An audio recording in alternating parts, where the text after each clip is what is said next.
ఆడవాళ్ళలో ఇన్ఫర్టిలిటీకి గల కారణాల్లో ఒక మెయిన్ కారణం ట్యూబల్ సమస్యలు. అందులో కూడా ట్యూబల్ బ్లాకేజ్ అనేది ఇంకా చాలా ఇంపార్టెంట్. అయితే ట్యూబల్ బ్లాకేజ్ ఉందా లేదా అని కనుక్కోవడానికి కంపల్సరీగా లాప్రోస్కోపీనో లేదంటే రేడియేషన్ గల హెచ్ఎస్టీనో చేసుకోవాలి అనుకునే వాళ్ళ కోసం ఈ వీడియో. నేను డాక్టర్ ప్రియాంక చెవిటూరి, మీ ఫర్టిలిటీ సూపర్ స్పెషలిస్ట్ని. అసలు ఈ వీడియోలోకి వెళ్లే ముందు మీకు ఒక చిన్న స్టోరీ చెప్పాలి.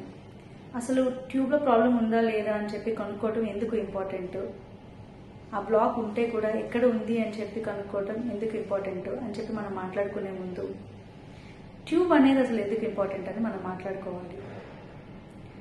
1978లో ఫస్ట్ టైం ఐవీఎఫ్ కనుక్కున్నది ట్యూబ్లో సమస్య ఉన్న ఒక అమ్మాయి కోసం అని చెప్పి. ఎందుకు అనంటే ట్యూబ్లో సమస్య ఉంటే కనుక దాన్ని ట్రీట్ చేయడం అనేది చాలా కష్టం కాబట్టి.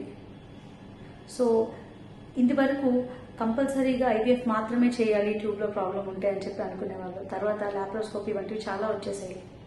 అయితే ఏ పేషెంట్కి ఐవీఎఫ్ అవసరం పడుతుంది, ఏ పేషెంట్కి లాప్రోస్కోపీలో హెల్ప్ చేయగలము, ఏ పేషెంట్కి ఎంత సక్సెస్ రేట్స్ ఉంటాయి అని చెప్పి తెలుసుకోవాలి అని అంటే అసలు ట్యూబ్లో బ్లాక్ ఉందా లేదా, బ్లాక్ ఉంటే ఎక్కడ ఉంది అని చెప్పి తెలుసుకోవడం కూడా చాలా ఇంపార్టెంట్ అన్నమాట.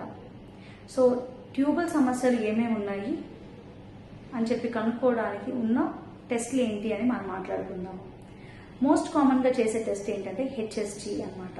హెచ్ఎస్జీ అంటే హిస్టెరోసాల్పింగోగ్రఫీ.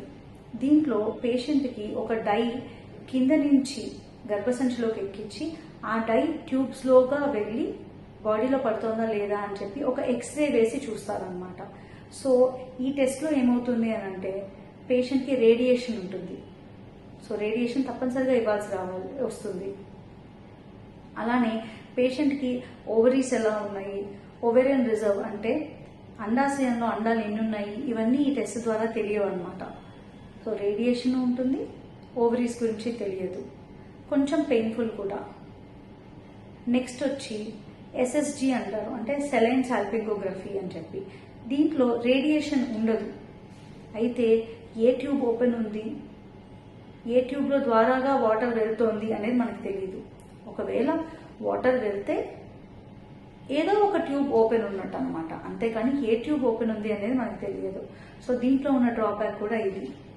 అయితే కంపల్సరీగా అందరికీ లాప్రోస్కోపీ చేసుకోవచ్చు కదా, లాప్రోస్కోపీ చేసుకుని చూసుకోవచ్చు కదా అని అంటే లాప్రోస్కోపీకి మత్తు అవసరం. అలానే లాప్రోస్కోపీ చాలా కాస్ట్లీ కూడా.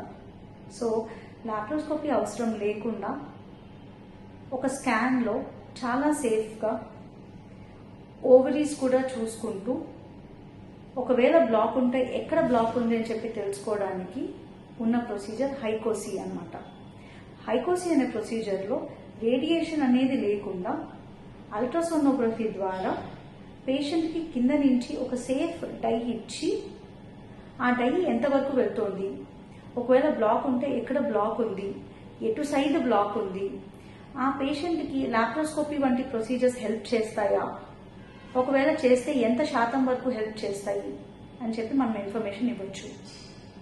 కొన్నిసార్లు పేషెంట్ డైరెక్ట్గా ఐవీఎఫ్కి వెళ్దాము అని చెప్పి వచ్చినప్పుడు మేము ఈ హైకోసీ అనే ప్రొసీజర్స్ చేసుకుని చూసాము, మాకు ఎటువంటి బ్లాక్ కనిపించలేదు. సో కొన్నిసార్లు ఏంటి అని అంటే స్పాజం వంటి కండిషన్స్ కూడా ఉండొచ్చు. సో పేషెంట్కి పట్టరాని నొప్పి వచ్చినప్పుడు బాడీలో ఉన్న మజిల్స్ అన్నీ కూడా స్పాజంకి గురి అయ్యి ఆ ట్యూబ్లోంచి డై వెళ్ళలేకపోతే బ్లాక్ ఉంది అని అనుకుంటాము. సో ముందు అంటే ప్రొసీజర్ చేసే ముందు మనం కొన్ని ప్రీ మెడికేషన్ అట్లా ఇంజెక్షన్స్ అవి ఇచ్చుకుని పేషెంట్ని అబ్జర్వ్ చేసి పేషెంట్ కంఫర్టబుల్గా ఉన్న టైంలో ఈ టెస్ట్ చేస్తే ఈ టెస్ట్ యొక్క రిజల్ట్స్ కూడా బెటర్గా ఉంటాయి. సో దీని ద్వారా మనం అక్కర్లేని లాప్రోస్కోపీస్ అవాయిడ్ చేయొచ్చు. అలానే రేడియేషన్ ఉన్న ప్రొసీజర్స్ కూడా అవాయిడ్ చేయొచ్చు, బట్ బెటర్ రిజల్ట్స్ కూడా ఇవ్వచ్చు.